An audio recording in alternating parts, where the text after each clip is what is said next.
Hi friends, किसी भी मुल्क की सरहद की अहमियत जानना हो तो आज अफ़गानिस्तान चलिए। वहाँ आप देखेंगे कि पाकिस्तान और चाइना दोनों मेजर प्लेयर्स है। वो इसलिए कि इनकी सीमाएं अफ़गानिस्तान से मिलती हैं और इंडिया चौराहे पर है, क्योंकि इसकी जो 106 किलोमीटर की सीमा जो अफ़गानिस्तान से मिलती है वो कहीं खो गई है। ये वही 106 किलोमीटर की सीमा रेखा है जो कश्मीर की, बल्टिस्तान की, गिलगिट की है, जिस पर आज पाकिस्तान का राज्य है, पाकिस्तान के कब्जे में है। ये आज की सच्चाई है। तो क्या सीमाओं का अकाल पड़ गया है भारत में? ऐसा बिल्कुल भी नहीं है। 22,500 किलोमीटर से भी लंबी सीमाएं भारत की हैं। उसमें जमीन की सीमाएं करीब करीब 15,000 किलोमीटर लंबी है और पानी की, मैरीटाइम की सीमा भी 7,500 किलोमीटर लंबी है। जहाँ तक भारत का टोटल एरिया का सवाल है, वो करीब करीब 33 लाख स्क्वायर किलोमीटर से भी अधिक है। दुनिया का ये 7वां मुल्क है एरिया के हिसाब से। ये जो 33 लाख स्क्वायर किलोमीटर का एरिया है, इसमें चाइना के हाथ में जो 43,000 स्क्वायर किलोमीटर है और पाकिस्तान के हाथ में जो 85,000 किलोमीटर है, वो भी इसमें शामिल है। आप अंदाज कीजिए कि भारत में कितना खोया है और इसे वापस लेने के लिए कितनी बड़ी चुनौती भारत के लिए है। जो भी हो, सीमाएं सिर्फ भूखंड नहीं हुआ करती। ये राष्ट्र की अहमियत, राष्ट्र की गरिमा, राष्ट्र की प्रतिष्ठा और राष्ट्र के सॉवरेनिटी का भी प्रतीक होता है। ये तो गनीमत है कि अंडमान निकोबार बचा हुआ है, किसी के हाथ नहीं गया। इसकी बहुत बड़ी देन है। पहली बात तो ये कि भारत की सीमा इसके चलते इंडोनेशिया, थाईलैंड और म्यांमार से मिलती है, मैरीटाइम बाउंड्री। दूसरी खूबी ये है कि जो समुद्री भूभाग है भारत के अंदर में, EEZ, ये करीब करीब 23 लाख स्क्वायर किलोमीटर से भी अधिक है। और जो मलाक्का स्टेट है, जो शिपिंग चैनल है, उस होके जहाज गुजरता है और आगे जा कर के ये पैसिफिक होते हुए यूरोप, अमेरिका जा सकता है। ये दुनिया के बहुत महत्वपूर्ण सी रूट में से एक है, ये इंडियन ओशन का ये एरिया है। और इसी EEZ के अंदर में, समुद्री सीमाओं के अंदर में, भारत के लिए बेशुमार दौलत है। यहाँ के सी बेड पर, पानी के नीचे में, ये दौलत क्या है? ये मिनरल्स है, माइंस है, गैस है, ऑयल है, बहुत सारी मछलियाँ हैं वहाँ पर। कहा जाता है कि अगर 50% ऑयल भी इसका निकाल लिया जाए, तेल को निकाल लिया जाए, गैस को निकाल लिया जाए, तो भारत लगभग तेल और गैस में आत्मनिर्भर हो सकता है। आप अंदाज कीजिए कितनी बड़ी दौलत है वहाँ पर। रही बात अराबियन सी की, अराबियन सी भी इंडिया के वेस्ट में है, पश्चिमी सीमा है हमारी। वहाँ से आप ईरान जा सकते हैं, चबहार पोर्ट जा सकते हैं, वहाँ से अफ़गानिस्तान जा सकते हैं, वहाँ से सेंट्रल एशिया जा सकते हैं, मिडल ईस्ट जा सकते हैं, फिर आगे बढ़िए तो स्वेज कनाल होते हुए यूरोप जा सकते हैं। ये खूबियाँ है अराबियन सी की। तीसरा जो समुद्र है वो है बे ऑफ बंगाल।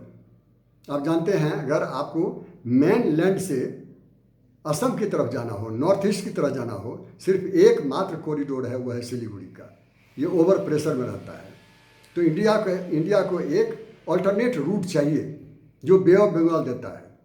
कलकत्ता से पानी के रास्ते जा सकते हैं आप म्यांमार से ज़मीन के रास्ते मिजोरम, और मिजोरम से कहीं भी जाइए नॉर्थ ईस्ट में। ये इसकी खूबी है। ये तीनों समुद्र जो है, ये नेचुरल सीमा है भारत की। पानी में नेचुरल सीमाएं हैं। जहाँ तक ज़मीनी सीमा का सवाल है, वो ज़मीनी सीमा हिमालय से मिलती है, नॉर्थ में। वहाँ पर जो देश भारत की सीमाओं पर है वो चीन है, भूटान है, नेपाल है, पाकिस्तान है और अफ़गानिस्तान भी है। दूसरी जो ज़मीनी सीमा है, इसको छोड़ करके, वो बांग्लादेश है, म्यांमार है। ये यहाँ की सीमाओं की खूबियाँ हैं। जो हिमालय से लेकर और 3 समुद्र तक में फैला हुआ है। ये नेचुरल रिसोर्सेज बहुत काफ़ी यहाँ पर है। ये रही भारत की सीमाएं।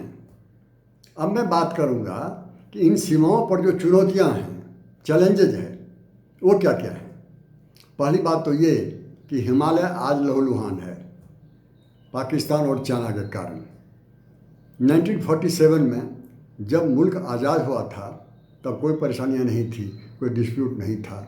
जाहिर है ये आज़ाद भारत की देन है, इसे ही सुलझाना है, क्योंकि इसी की सबसे बड़ी चुनौतियां ये हैं। सारे जितने भी डिस्प्यूट हैं, जितने भी परेशानियां हैं सीमा पर, वो उस सब का समाधान हो चुका था, डिमार्केट हो चुका था। चाहे वो जॉनसन लाइन से हुआ हो, मैकमोहन लाइन से हो, या रेड क्लिफ लाइन से हुआ हो। ये सारी परेशानियां बाद की हैं जो मैं कह रहा हूँ।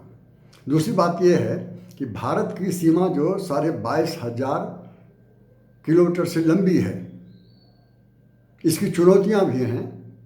और क्या चुनौतियां हैं? पहली तो ये कि इसकी सुरक्षा की चुनौती है, दूसरा कि इसके विकास की चुनौती है। जहाँ तक सुरक्षा की चुनौती है, विशेष करके जो इंडियन ओशन में जो हमारा पानी का एरिया है, वहाँ पर शुरू से ही, सदा से ही बिग पावर्स की टेढ़ी नज़र रही है। चाहे अमेरिका हो, चाहे पहले रसिया रहा हो, सोवियत यूनियन, और आज चाइना हो। इसीलिए आज से 40-50 साल पहले इंडिया ने यूनाइटेड नेशन में एक प्रपोजल दिया था, Indian Ocean as zone of peace. 100 से अधिक सदस्यों ने इसमें समर्थन किया था, तब भी ये वहाँ पर स्वीकार नहीं हुआ यूनाइटेड नेशन को, क्योंकि जो वीटो पावर वाले देश हैं उन्होंने नहीं माना। ये आज भी ये चुनौती बनी हुई है। दूसरी बात है जहाँ तक विकास का, वहाँ पर जो माइंस है पानी के नीचे इंडियन ओशन में, जो बेशुमार दौलत है, जो मिनरल है, जो गैस है, जो पेट्रोल है, उसको निकालना एक चुनौती है। उसमें इन्वेस्टमेंट चाहिए और मैकेनिज्म चाहिए। और तीसरी बात, अराबियन सी, यह हमें ईरान तक जोड़ता है। वहाँ जो चबहार पोर्ट है, जैसा मैंने कहा, अफ़गानिस्तान से और सारे एरियाओं से जोड़ता है। इसके साथ हमारा समझौता हुआ है। बहुत सारे काम हमने किए हैं वहाँ पर। रेलवे ट्रैक बहुत हद तक बनाया है, रोड वहाँ तक बनाया है अफ़गानिस्तान तक जाने के लिए। लेकिन वहाँ पर चाइना की टेढ़ी आंख वहाँ पर अड़ी हुई है। वो $400 बिलियन दे करके ईरान को खरीदना चाहता है और भारत को वहाँ से निकालना चाहता है। ये चुनौती है कि भारत कैसे उसमें आगे बढ़े। और चौथी बात है ये सर क्रीक की जो सीमा है वो पाकिस्तान और गुजरात के बीच में है। ये रन ऑफ कच्छ के बीच में है। ये सुलझाई नहीं गई है पूरी तरह से। इसे डिप्लोमेसी के माध्यम से सुलझाना है, ये काम बचा हुआ है। इसके बावजूद चाइनीज इनकर्शन एक बड़ी चुनौती है। हर 2-4 साल में चाइना सीमा पर पहुंच जाता है सैनिकों को लेकर के। डोकलाम आए हुए था और फिर अभी लद्दाख में है। न पीछे जाता है न आगे बढ़ता है। ये एक चुनौती है। दूसरी बात, श्रीलंका में चाइना इंक्रोच कर रहा है। ऐसा ही करता रहा तो भारत के लिए परेशानी होगी। यहाँ तक कि मालदीव में भी चाइना परेशानी पैदा करना चाहता है भारत के लिए। ये सारी चुनौतियाँ हैं भारत के लिए। तीसरी बात कि भूटान की जो सिक्योरिटी है, सुरक्षा है, वो भारत की जवाबदेही है, रिस्पॉन्सिबिलिटी है 1949 के टीटी के अनुसार। इसे स्वीकार करनी पड़ेगी। और चौथी बात, चाइना की नज़र बांग्लादेश पर है ताकि भारत की सीमाओं के अंदर वो आ सके। फैले हुए चारों तरफ के स्टेट पर उसकी नज़र रहे। सिलीगुड़ी कॉरिडोर पर भी उसकी नज़र है। इसका सामना भारत को करना है, क्योंकि ये भी सारी बहुत बड़ी चुनौतियां हैं भारत के सामने। ये सच है कि भारत चौराहे पर खड़ा है, विशेषकर अफगानिस्तान में, जैसा मैंने पहले कहा। India strategically and virtually stands on crossroads. ये सही होते हुए भी मुझे लगता है कि आज का भारत 1947 का भारत नहीं है। आज ये डिफेंस और डेवलपमेंट दोनों को बैलेंस करके आगे बढ़ रहा है। दूसरी बात, डिप्लोमेसी और मिलिट्री मसल, ये दोनों सक्षम है, दोनों को साथ ले चलने में सक्षम है भारत। जब ये डेवलपमेंट और डिफेंस साथ चले और डिप्लोमेसी और मिलिट्री मसल साथ चले, फिर कोई कारण नहीं है कि कितनी भी बड़ी समस्या हो उसको निपटाया नहीं जा सके, कितनी भी बड़ी चुनौती हो उसका सामना ना किया जा सके। मेरा विश्वास है इन सारी परेशानियों को दूर करने में भारत समर्थ है। इन्हीं बातों के साथ मैं अपनी बात समाप्त करूँगा। Thank you very much to each and every one of you.